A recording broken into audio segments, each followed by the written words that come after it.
Bharatiya Janata party ने संकल्प पत्र के रूप में अपना चुनावी घोषणा पत्र जारी कर दिया है। गोरखपुर की जनता इस घोषणा पत्र के बारे में क्या सोचती है, हम खुद जानने की कोशिश करेंगे। इस वक्त हम गोरखपुर के मुख्य बाजार, जो हार्ट ऑफ द सिटी कहा जाता है, गोलघर में मौजूद है और यहाँ पर आने वाले लोगों से ये जानने की कोशिश करेंगे कि भारतीय जनता पार्टी ने जो घोषणा पत्र जारी किया है उसमें क्या वादे हैं और लोग उसे किस नजर से देखते हैं।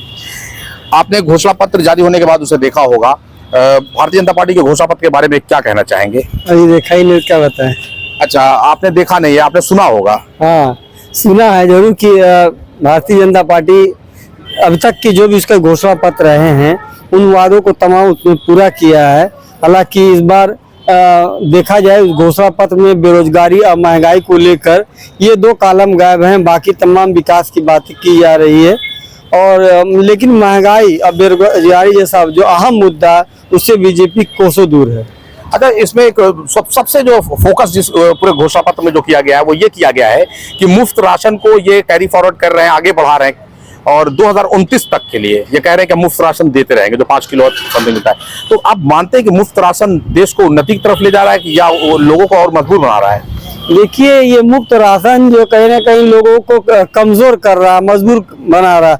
अगर इनको रोजगार दिया जाए, रोजगार से जोड़ा जाए, केवल 5 किलो अनाज देने से उस परिवार का जो है जीवन यापन नहीं हो सकता। और भी तमाम जो जीवन यापन करने के लिए समस्याएं होती, जैसे दवा के इलाज के लिए, बच्चे की पढ़ाई के लिए और तमाम तरीके की जरूरत है। सिर्फ राशन देने से उसकी समस्या समाधान नहीं हो गई और धीरे धीरे वो पूरी तरीके से कहा जाए कि पंगुल हो जाएगा। तो आप ये कहना चाहते हैं कि मुफ्त राशन नीति पूरी तरीके से बेकार है।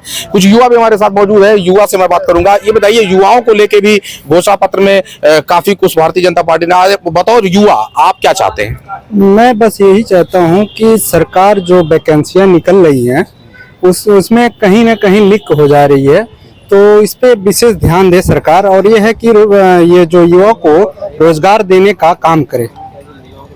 अच्छा, देखिए कि युवा ने एक बात, बहुत गंभीर बात कही है कि भारतीय जनता पार्टी की सरकार प्रदेश में भी है, केंद्र में भी है, वैकेंसी तो निकाली जा रही है, लेकिन कहीं ना कहीं ये वैकेंसियां अक्सर पेपर लीक होने के बाद ठंडे बस्ते में चली जाती हैं। लोग रोजगार के लिए दर दर भटकते रहते हैं। हमारे साथ वरिष्ठ पत्रकार सुशील कुमार है, इनका हम जरूर इस पे रिएक्शन जानना चाहेंगे। सुशील जी, ये बताइए कि जो घोषणा पत्र आया, आपने देखा उसे, क्या कहना चाहेंगे? इस घोषणा पत्र को कितना चुनावी घोषणा पत्र है ये?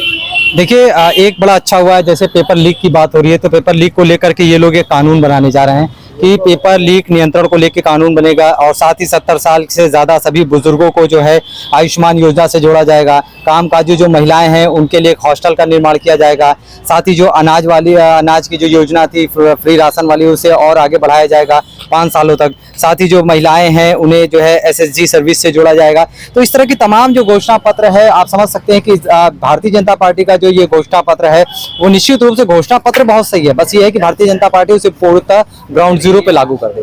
देखिए, बहुत ही अहम बात इन्होंने कही है कि घोषणा पत्र तो तमाम राजनीतिक पार्टियां चुनाव के दौरान जारी तो करती हैं, लेकिन जब उनका कार्यकाल पूरा होता है तो एक बार जनता को जरूर सामने आके पूछना चाहिए कि जो आपने घोषणा पत्र जारी किया था उस घोषणा पत्र में किए वादों को आपने पूरा किया या नहीं।